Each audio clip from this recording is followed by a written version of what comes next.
Olá pessoal, tudo tranquilo com vocês?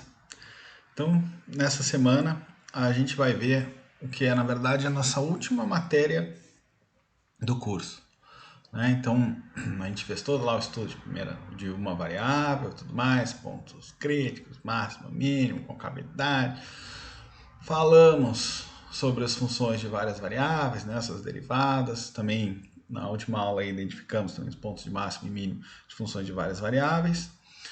E agora a gente vai falar sobre otimização condicionada, né? Então, até agora, a gente falou sobre otimização, mas sem restrição nenhuma, né? A gente via lá se a matriz era positiva definida, se era negativa definida, e aí conseguimos dizer lá se o ponto era máximo ou mínimo. Só que é o seguinte, né, gente? Infelizmente, quando a gente fala aqui em economia de maximizar a utilidade, de minimizar custo, de maximizar uma produção, sempre tem um sujeito a, né? Então, maximizar a utilidade, sujeito à renda, maximizar, enfim, a produção, sujeito lá ao uso dos insumos. Enfim, sempre tem uma restrição e por isso que a gente fala tanto de otimização condicionada, né? Então, é sujeito a alguma outra função. Então, para isso, a gente vai falar um pouquinho do método de Lagrange, acredito que vocês já tenham visto ele ao longo do curso, mas é a nossa última matéria nova, aqui a novidade do curso. Isso que vocês já viram, né? Então nem é tão novidade assim. Depois dessa aula, o que vai nos ficar faltando são mais aplicações, né? Enfim. Mas essa é a última aula de novidade do curso. Tá bem? Bom, então, até como eu já falei, né? Às vezes a economia é definida como estudo da alocação ótima dos recursos escassos, né? Então, se é ótimo, né, já mostra que tem alguma questão de otimização, né? Principalmente em função da palavra escasso, né? Que é justamente que, olha, é o ótimo sujeito à sua escassez, né? É o ótimo da utilidade sujeito à quantidade de renda que eu ganho, né? Infelizmente. Bom, então esse é o grande centro, né, da teoria econômica, né? Falar sobre otimização sujeito a algumas restrições. Então, como é que fica o tipo de problema? Então, eu maximizo, né, uma função objetivo, tá bem? Uma função de utilidade, enfim, uma função de produção, o que seja, sujeito às minhas equações de restrições aqui. Tá? A gente não vai entrar muito, né, nas aplicações, um pouquinho, a gente vai falar um pouco mais, mas existem então restrições que são de desigualdade e restrições de igualdade. Né? Então lá, para renda, né?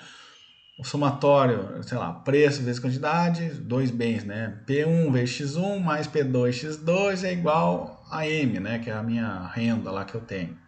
Tá bem?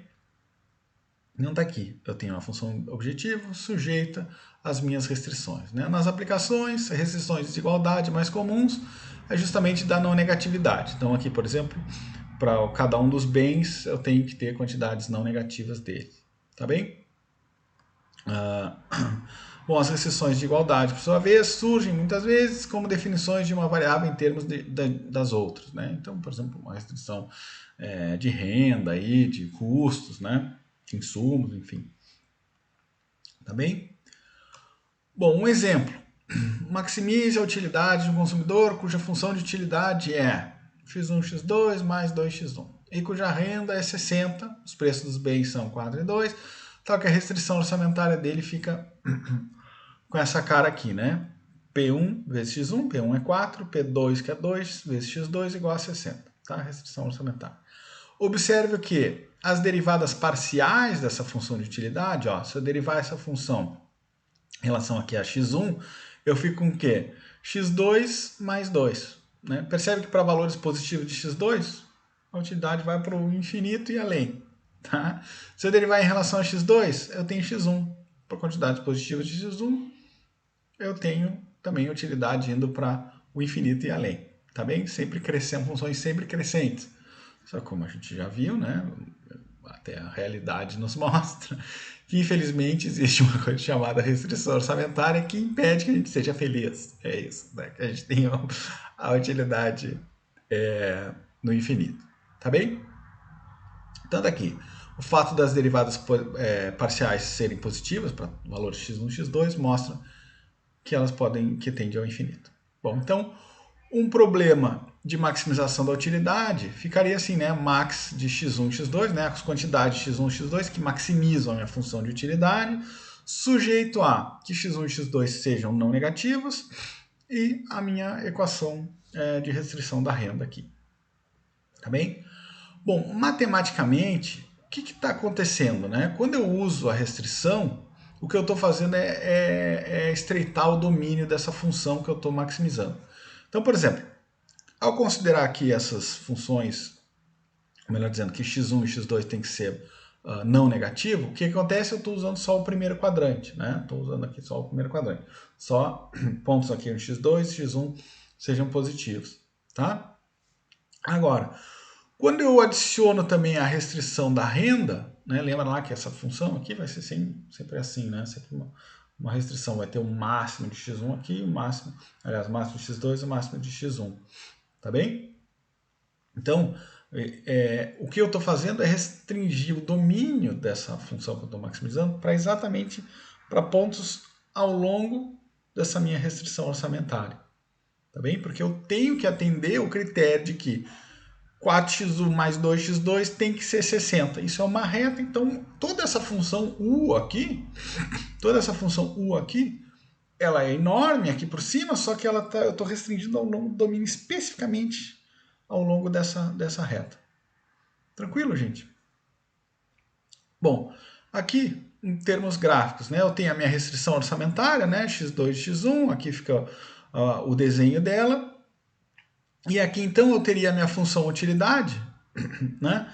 Eu teria todos os pontos que estão em cima dessa restrição orçamentária, tá bem? Só os pontos que atendem à restrição orçamentária, ou seja, a quantidade de x1 e x2 multiplicado, x1 multiplicado por 4 mais 2x2, tem que dar o bendito dos 60. Então, pontos em cima da restrição orçamentária, né, da função de utilidade, são exatamente o que representa essa curva aqui. Tá bem? A gente vai ver um desenho daqui a pouco que eu acho que é até melhor que esse. Então, qual é o objetivo? Bom, é encontrar qual é o ponto, aqui no caso, utilidade, eu quero maximizar, né, satisfação. Então, que bendito ponto é esse que, dado que a minha função de utilidade está em cima da restrição orçamentária, que maximiza a minha função de utilidade. Tranquilo, gente? Pegaram a ideia? Olha só, um desenho aqui que eu acho até que fica mais fácil de ver. Ó. Aqui eu tenho a minha restrição orçamentária. Bem, minha função de utilidade tem essa forma de, sei lá, cone aqui para baixo. Um cone, né? Uma função de tipo cone. Aqui eu tenho a minha restrição orçamentária. Então, quando eu coloco essa restrição, eu estou considerando pontos dessa função aqui, que é esse cone todo, que estão exatamente em cima da restrição orçamentária, né? São lá igual a 60, então são pontos onde a minha restrição é atendida. Então, essa restrição vai me dar este bendito máximo aqui, tá bem? Se fosse livre, como a gente estava fazendo até então, eu obteria este nível aqui de utilidade, né? Um nível mais alto. Claro que, dependendo de onde está a minha restrição, né? Eu posso ter que o ponto de maximização livre coincida com o restrito. Tá bem? Pode ver, se a restrição for um pouquinho mais para lá, né? Eu vou ter que os dois pontos se coincidem. Tá tranquilo, pessoal? Pegaram a ideia aqui do que é botar uma restrição? Eu simplesmente estou considerando valores da função que estão em cima dessa restrição. Beleza? E aí, bom, uma vez que está em cima da restrição, qual é o que me dá o máximo de utilidade? Né? Ou qual é o que me dá o mínimo de custo? Né? Poderia pensar assim também. Tá bom? Mas a ideia é essa aí. Tá? Bom, o jeito mais simples de resolver um problema de maximização é através do método de substituição. Tá? Então, vamos lá. Aqui eu tenho o mesmo exemplo de antes. Né? Eu tenho a minha utilidade, que é x1 vezes x2, mais 2x1, né, minha função objetivo, que é sujeita a, bom, x1 e x2 são quantidades positivas, e aqui é a minha restrição orçamentária. Tá bem? Bom, aqui é barbada, né? O que eu posso fazer? Isolar x2, aí eu fico com x2 que é função de x1, né? Então isolou x2, ó, 60 menos 4x1 sobre 2, que vai dar então 30 menos 2x1, tá? Fiquei com x2 em função só de x1, aí o que eu faço? Substituo na minha função objetivo, tá? Em vez de x2 eu ponho 30 menos 2x1, tá bem? O que acontece então? 30 vezes aqui, que é o x2, mais 2x1, vai ser igual a 32x1 menos 2x1 ao quadrado. Então eu fiquei com essa expressão aqui de x1, e o que eu faço agora para maximizar uma função que é de uma variável só? Deriva igual a zero, exatamente. Tá certo? Deriva igual a zero para achar o bendito do ponto crítico, né? Deriva esse negócio aqui igual a zero, fica o quê? 32 menos 4x1 igual a zero. Isolou, x1 igual a 8. Dado que eu tenho que x1 igual a 8, o que eu faço? Substitui aqui, né? Onde eu tenho x2, substitui aqui e eu vou achar então que x2 é igual a 14. Tranquilo, gente? Barbada, né? Aí, para eu substituindo então meu x1 ótimo, meu x2 ótimo na utilidade, eu tenho então uma utilidade máxima é 128. Tá? E aqui só a observação. Como a segunda derivada é negativa, o que acontece? Função crescente, côncava, então tem ponto de máximo. Beleza? Tranquilo? Ponto de máximo, segunda derivada negativa. Então, já que é um valor máximo, eu tenho, aqui na verdade nem precisaria, né, porque eu estou falando de utilidade, mas eu tenho que o máximo da minha utilidade é 128 e o x2 e o x1 aqui, as quantidades ótimas de consumo de cada bem. Método de substituição, barbada, né? Infelizmente, a vida não é o moranguinho, né? Então nem sempre a gente vai conseguir utilizar o método de substituição, né? Olha lá, quando a restrição é uma função complicada, quando há várias restrições, né? A técnica de substituição não funciona. Então o que a gente faz? Usa o método do multiplicador de Lagrange. Tá? Que diabos é o método do multiplicador de Lagrange? A essência desse método é converter, né, mudar um problema de maximização com restrição para um problema de maximização livre. O que é um problema de maximização livre? É aquele que tu deriva igual a zero e acha os pontos. É o que a gente fez todo o semestre praticamente.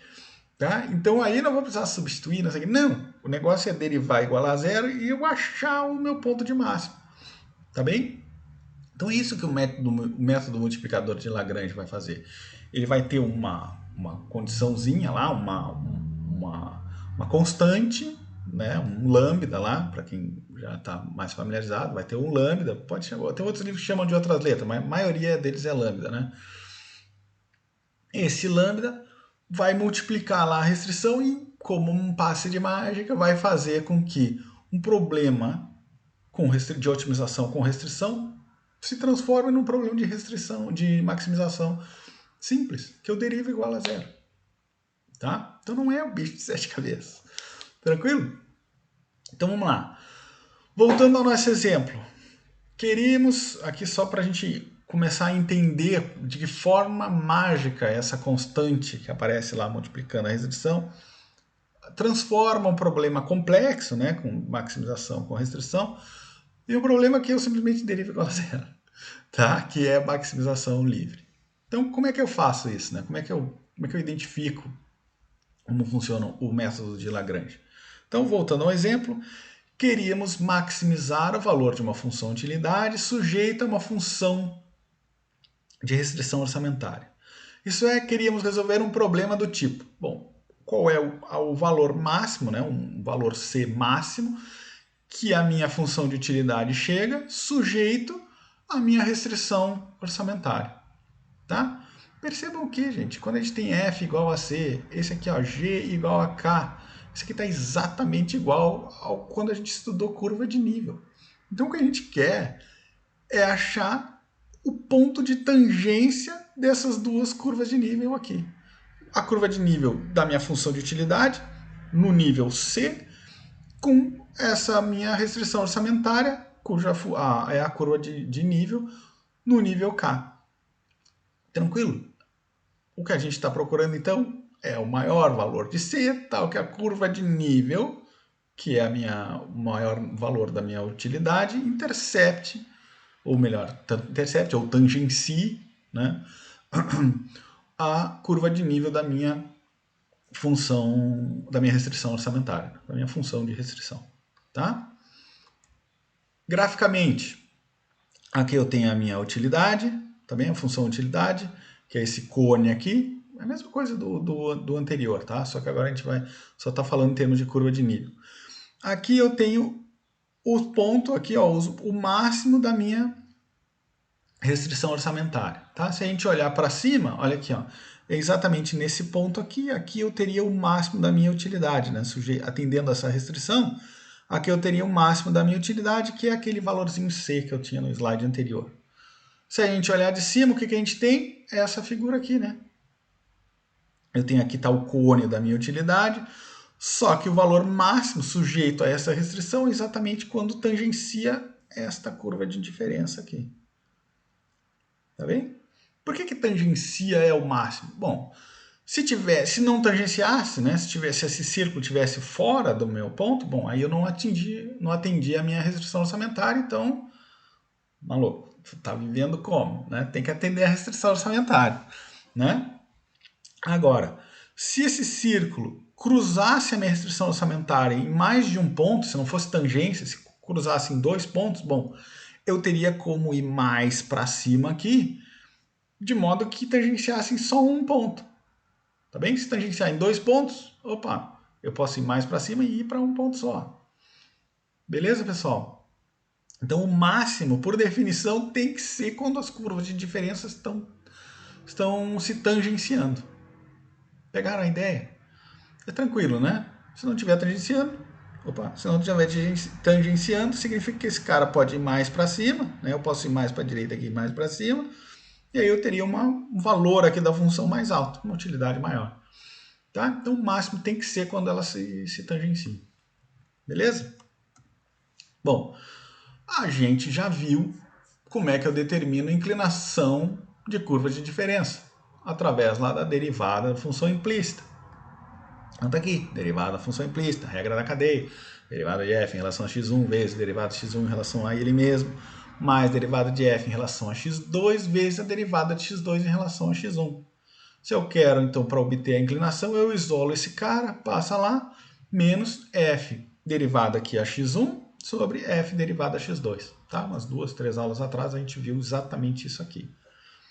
Se eu fizer a mesma coisa para g, pois bem, menos g derivada em relação a x1, g derivada em relação a x2. Tá? Então aqui eu tenho a inclinação da restrição orçamentária, inclinação da minha função de utilidade. Para ser ponto de máximo, já vimos, tem que ter tangência, né? Ou seja, elas têm que se interceptar, ou seja, elas têm que ter inclinação igual.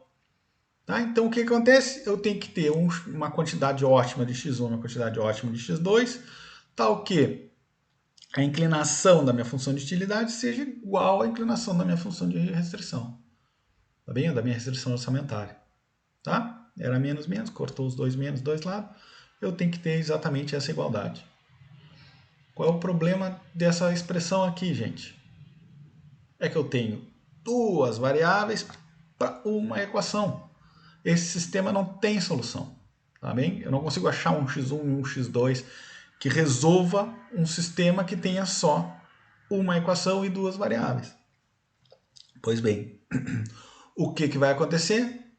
Eu vou precisar de outra equação para conseguir tornar esse problema solúvel, tá? Ou resolvível, não sei qual é o português. Tá? O que eu vou utilizar? Bom, a minha própria restrição orçamentária. Tá?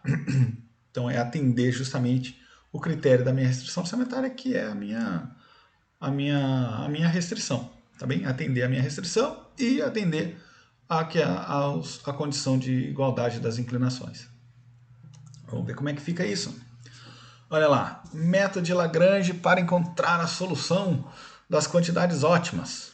Tá? Então eu tenho aqui, mesma coisa lá dos primeiros slides, né? Maximizo uma função objetivo, sujeito a uma restrição, que é a restrição orçamentária, e claro, né, o valor dessa função tem que ser igual a zero quando eu atendo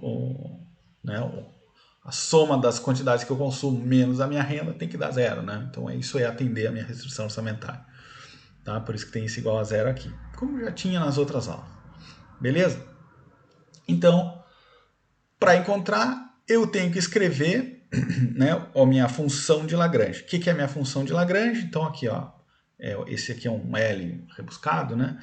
Que é a função do x1, do x2 e do lambda. Né? Lambda é o bendito do multiplicador de Lagrange, que é o que vai fazer toda a mágica aqui. E aí eu tenho a minha função objetivo mais o meu multiplicador de Lagrange, que multiplica a minha restrição. A restrição aqui orçamentária, uma restrição qualquer. Tá bem? Então, quando a gente monta a função de Lagrange dessa maneira, percebem que o quê? Eu fiquei com uma função que inclui a minha restrição aqui, né? É uma versão modificada da função objetivo, né? Aqui estava a função objetiva, agora eu somei uma constante que multiplica a minha restrição. Então eu fiquei com uma função aqui que é o que a gente chama aqui de função de Lagrange. Né? Bom, a partir do momento que eu montei essa função de Lagrange, o que eu tenho que fazer? Bom, como eu já tinha antecipado lá, eu transformei um problema de restrição em um problema de maximização simples. E o que eu fazia com a maximização simples? Achava o ponto crítico, derivava igual a zero, não é? Então, o que eu vou fazer agora? Derivou em relação a x1, f de 1, a derivada de f em relação a x1, mais a constante, né? Uma lambda é uma constante, né? Multiplicador de Lagrange, que multiplica a derivada de g em relação a x1. Tá bem? Igual a zero. Condição de primeira ordem. Derivou em relação a x1 igual a zero, derivou em relação a x2 e igual a zero. Tá bem? Estou achando os pontos críticos, como a gente estava fazendo agora, daqui a 2 aulas atrás. Né? Achei os pontos críticos e, bom, faltou também eu derivar em relação a outra variável, que é justamente o multiplicador de Lagrange, onde eu vou ter aqui a minha restrição, que é atender a minha restrição aqui, né? Ou seja, eu tenho a restrição igual a zero. Tá bem? Percebam o seguinte, pessoal. Se eu dividir esta equação de cima pela de baixo, que resultado eu tenho? Eu tenho exatamente, vou até voltar ao slide, ó. Eu tenho exatamente esta condição aqui, né? Que, no ótimo, a inclinação da curva de diferença tem que ser igual à inclinação da restrição orçamentária. Tá bem? Então eu tenho aqui a minha primeira condição e aqui eu adicionei uma outra condição que é justamente atender a minha restrição orçamentária. Tranquilo? Através dessas 3 equações aqui eu consigo resolver o problema de otimização restrita, né, condicionado. Tá? E aí o que acontece? Agora eu tenho as variáveis x1, x2 e o bendito do lambda, só que aqui eu tenho 3 equações. Sistema de 3 equações, 3 variáveis, ele é possível resolver. Tá beleza? Pegaram a mágica do lambda, do multiplicador de Lagrange. Pô, que sacada que esse cara teve, né? Ele transformou um problema complicado de restrição e tudo mais num problema simples, né? Onde eu derivo igual a zero, como sempre fiz. Tá bem? Então isso aqui é a essência do nosso método de Lagrange. Beleza? Bom, pessoal, daqui é exemplos e claro, né? A gente, como eu já havia mencionado, derivar igual a zero é ponto crítico. Para se determinar se é máximo ou mínimo, tem que ver as condições de segunda ordem lá. Tá bem no meu esse ano. Mas calma, uma coisa de cada vez. Tá? Bora para os exemplos. Maximizar aqui ó, uma função. Tá? Eu estou falando toda hora que é função de utilidade, mas não necessariamente é utilidade. Aqui na matemática mesmo, pode ser qualquer função sujeita a outra. Tá? Não interessa se é a utilidade que for. Tá? Então tá aqui, montar o meu Lagrange. Eu tenho aqui x1, x2, isso aqui é o nosso exemplo, né? x1 vezes x2 mais 2x1 mais o meu multiplicador de Lagrange e a minha restrição aqui. Tá bem? Condição de primeira ordem. Derivou em relação a x1 igual a zero. Derivou em relação a x2 igual a zero. Derivou em relação a lambda, igual a zero. Tá? O lambda vai dar exatamente a minha própria restrição. Tá bem? E aqui é só mais um parágrafo, né, que eu já disse, né? O que a gente faz, né, com o método de Lagrange é obter o extremo restrito de U asterisco, né, aqui na verdade é o L, né, simplesmente filtrando os valores de L e tomando a função livre como 3 variáveis de escolha. Tá bem? Então a gente tem 3 equações com 3 variáveis, aí o problema é resolvível, né? Tá? Bom, resolvendo as condições de primeira ordem. Então se a gente pegar o 1 e isolar lambda, tá? Eu vou ter essa expressão aqui, ó, x2 mais 2 sobre 4. Peguei a 2 e isolou lambda, né? x1 sobre 2. Bom, se eu tenho lambda daqui, lambda é igual a lambda, né? Então eu posso igualar as duas expressões e aí aqui eu escolhi isolar x1. Poderia ter isolado x2? Poderia. Tá? Isolei x1, aí eu tenho aqui x1 como função de x2. Aí o que eu faço? Posso substituir aqui na minha restrição orçamentária. Tá? Então aqui eu fico, como eu substituí x1, que é a função de x2, eu vou ficar só com a restrição só em função de x2. Tá? E aí, então eu vou obter, isolando o x2, eu tenho o meu consumo ótimo de x2, né? O meu ótimo, minha quantidade ótima de x2. Tá bem? Achou a quantidade ótima de x2? Bom, aí eu posso só substituir aqui no x1 e obter o ótimo de x1. Tá? Então x2 é 14, x1 é 8. Beleza? A gente pode também encontrar o lambda, a gente não costuma fazer isso lá em micro, né? A gente pode encontrar também o nosso lambda ótimo, né? O multiplicador de Lagrange ótimo, que é só substituindo aqui, né? Ou aqui, para a gente achar ele igual a 4 e o valor máximo, né, da minha utilidade lá do exemplo é justamente o 128. Tá? Antes a gente fez por método de substituição, agora por Lagrange. Beleza? Pegaram a ideia? É tranquilo, né? A gente transforma num problema de maximização irrestrita, quando constrói a função de Lagrange, e aí é só derivar as condições de primeira ordem, né? Derivar em relação a x1, x2 e lambda. Bom, aí a partir daqui fica um algebrismo, né, de como resolver um sistema de 3 equações e 3 variáveis. Tá? Aí é só aqui os passos para isolar, né, e tudo mais, achar x1, achar x2. Beleza, gente? Vamos lá para mais exemplos. Calcule o extremo de z igual a xy sujeito a x mais y igual a 6. Então está aqui a função de Lagrange, né? xy mais lambda, que multiplica a minha restrição aqui, né? Lembrando que a restrição a gente sempre põe assim, né? 6 menos x mais y, né? Aqui é a mesma coisa. No anterior, ó, acho que eu não destaquei isso, né? Mas a restrição orçamentária é 60, que é a constante, né? Igual a menos 4x1 menos 2x2. Tá? Sempre tomem cuidado com isso, tá bem?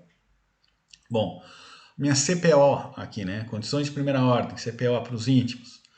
Deriva em relação a lambda, deriva em relação a x, deriva em relação a y. Bom, aqui eu tenho já, né? E lambda é igual a y e lambda é igual a x. Então, x igual a y, beleza? X igual a y, substituiu aqui nessa minha primeira, né? Da minha restrição. Menos 2y igual a 6. Então, y e x vai ser igual a 3, tá bem? Que é exatamente igual a lambda. E o máximo da minha função de Lagrange é o valor 9 aqui, né? Se fosse uma utilidade, então o máximo de utilidade que eu poderia obter é justamente o 9. Tranquilo? Mais um exemplo. Ó, calcule o extremo de z igual a x1 ao quadrado mais x2 ao quadrado, sujeito a x1 mais 4x2 igual a 2. Montou a função de Lagrange. Condições de primeira ordem, derivou em relação ao multiplicador. Derivou em relação a x1, derivou em relação a x2. Mesmo esquema. Isola lambda tanto aqui na condição de primeira ordem de x1 e de x2. Né? Bom, depois de isolar os lambdas aqui em cima e embaixo, igualou um ao outro. Depois de igualar um ao outro, eu posso isolar. Aqui no caso, eu escolhi isolar x1. Tá? Depois que isolou x1, ficou com x1 em função de x2. Substitui na restrição. Substitui na restrição, vai achar um valor para x2 ótimo aqui, ó, 8 sobre 17. Depois que achou o valor ótimo de x2, substitui aqui no x1. achou um valor ótimo para x1, 2 sobre 17, e aí, bom, aí achou o ótimo do lambda também, né, porque o lambda já tem, e o ótimo da utilidade que a gente pode atingir. Tranquilo? Né? Melhor, o valor ótimo da função restrito a essa outra. Beleza, gente? Pegaram a ideia da coisa? É que tem que praticar bastante, mas a ideia, né, é relativamente tranquilo, né? Beleza? Bom, aqui esse slide do vetor gradiente é só porque em muitos livros, né, e alguns textos aí que vocês vão ver ao longo do curso, vai falar, vai trazer, melhor dizendo, a função de Lagrange, né, a maximização através do método de Lagrange, falando em termos vetoriais, né? E aí ele vai falar desse vetor gradiente aqui, né? Ou simplesmente o gradiente, né? Que é representado por isso aqui é um del, a gente chama de del, né? Que é o inverso do delta aqui, né? Então, del dessa função e aqui as derivadas parciais, né? Em relação a x1, x2, né? Xn, enfim. Tá? Ele vai muitas vezes mostrar, apresentar o problema de Lagrange com essa carinha de vetor, tá? Através de matemática vetorial, tá bem? Então lá, conforme já vimos, uma das condições para encontrar o ótimo é que as curvas de nível da função objetiva e restrição sejam tangentes, beleza? Isto é, que tenham a mesma inclinação, logo a gente tem que a divisão aqui, né, para duas variáveis, né, ou melhor, a inclinação ou o vetor gradiente dessa função no ótimo, né, tanto de f como da restrição, tem que ser igual a uma constante. Tá? Isso aqui que identifica que os vetores têm a mesma inclinação. Tá? Bom, aí é só passar o g multiplicando e eu tenho exatamente a mesma coisa que eu tinha lá no problema de Lagrange, né? Só que aqui no conceito de vetores. Tá? A gente não vai entrar muito nesse mérito, mas é importante, caso vocês venham a ver essa definição aqui mais adiante, vocês sabem que é a mesma coisa, só que está falando em termos de vetor. Né? É claro, quando eu tenho n variáveis, falar através de vetores faz mais sentido. Né? Mas aqui, via de regra, própria micro e tal, a gente não costuma usar muito, mas é bom que vocês saibam que isso aqui existe. Beleza? Bom, aí para resolver é a mesma coisa, tá? Mesma coisa, só mudou que é a linguagem de vetor aqui, tá? Bom, e aí, gente, para não dizer que eu não falei de flores, a gente derivou igual a zero, achamos os pontos críticos, né? Aquele x1 estrela, x2 estrela, lambda estrela, aquilo tudo é ponto crítico. Faltou dizer o quê? É máximo, mínimo, é cela, que diabo é esses pontos aí, né? Bom, e aí, gente, para isso a gente tem que, bom, aqui, como a gente viu na aula passada, né, verificar o determinante da matriz hessiana, né, ou do hessiano, aquele nosso H lá. Então, aqui no caso da função de Lagrange, né, eu tenho essa aqui, a minha função de Lagrange, eu tenho lá as condições de primeira ordem, obtive os pontos críticos, bom, agora eu quero saber se é o máximo ou mínimo. Então a gente vai ter que usar, ou melhor, encontrar uma matriz que se chama o hessiano aumentado, ou hessiano orlado, tá? A gente vai ver agora no próximo slide como é que fica a carinha dela, tá? Como vocês já podem, já viram, né? Já sabem, na verdade, a gente vai para fazer o teste da segunda derivada, então a gente precisa das segundas derivadas, né? Em relação a x1, em relação a x2 e em relação a lambda, tá? Vamos olhar para cá, para esse slide aqui, ó. Então aqui a gente tem o que a gente chama de matriz hessiana orlada, tá bem? Que diabos é essa matriz hessiana orlada? Bom, aqui eu tenho as derivadas parciais de segunda ordem, né? Na minha diagonal principal, em relação a lambda, em relação a x1, segunda derivada, em relação a x1, em relação a x2. Tá? E aqui as derivadas cruzadas, né? E como a gente já viu, né? Essa derivada é igual a essa aqui é igual a essa, e essa aqui é igual a essa, logo essa matriz aqui ela é simétrica. Beleza? Só os termos da diagonal principal são diferentes. Então, como é que fica a cara da minha hessiana orlada? Bom, é a segunda derivada em relação a x1, né? As derivadas parciais cruzadas, né? E a segunda derivada em relação a x2.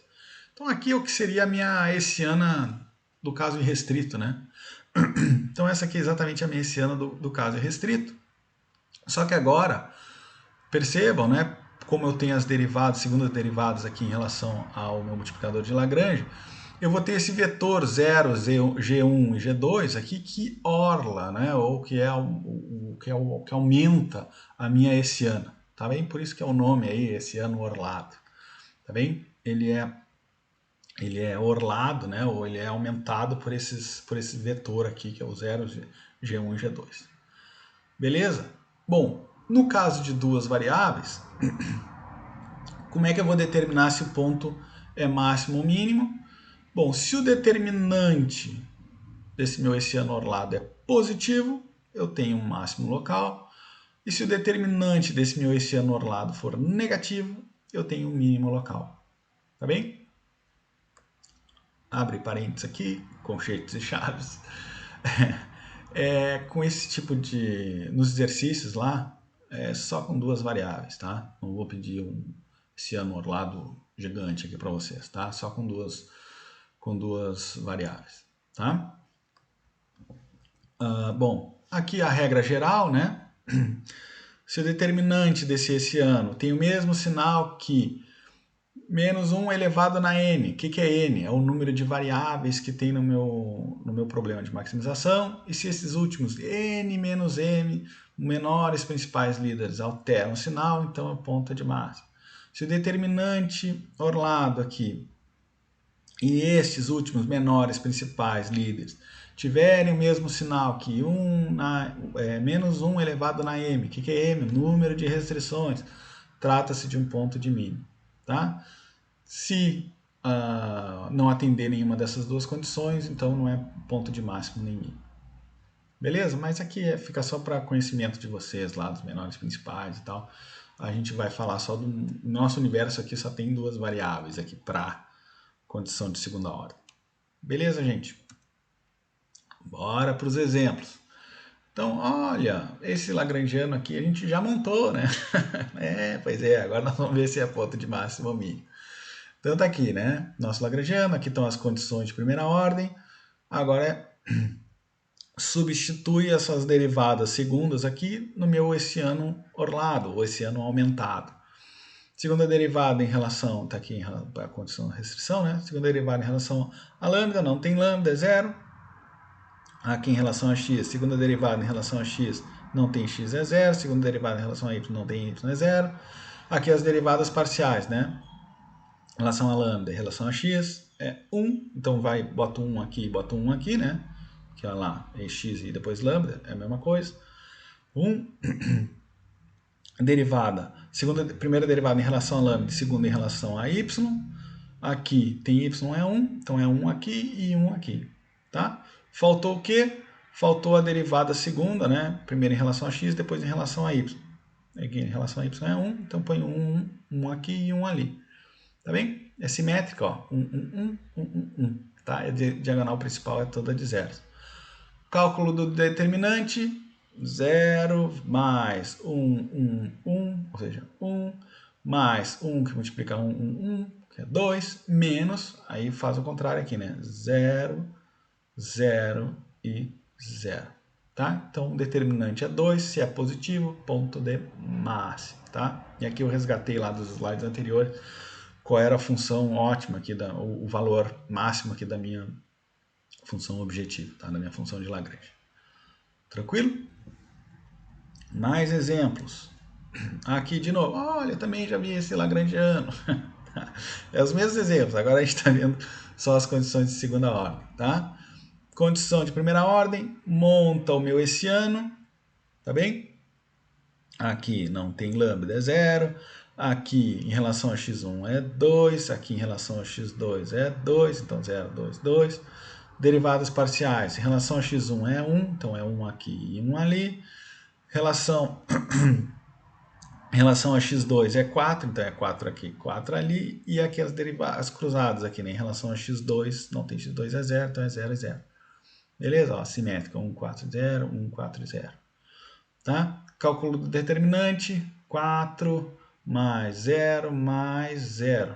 Menos 4 vezes 2, 8. 4 vezes 8, 32. Né? 32 menos 2, né? 34. Aqui é zero. Determinante todo positivo é tudo zero, né? Depois aqui, ó, 32 menos 4. Não, 32 menos 2, menos 0. Então, né, menos 34, que é negativo. Se o determinante é negativo, eu tenho ponto de mínimo. Beleza, gente? Tranquilo, né? Bom, deixar vocês para fazer os exercícios, reforçarem aí o conteúdo. Tem lá o nosso querido livro do Moretin, como sempre, para vocês reforçarem os conhecimentos e a nossa lista de exercício. Quarta-feira nos encontramos. Tá? Um abraço, pessoal.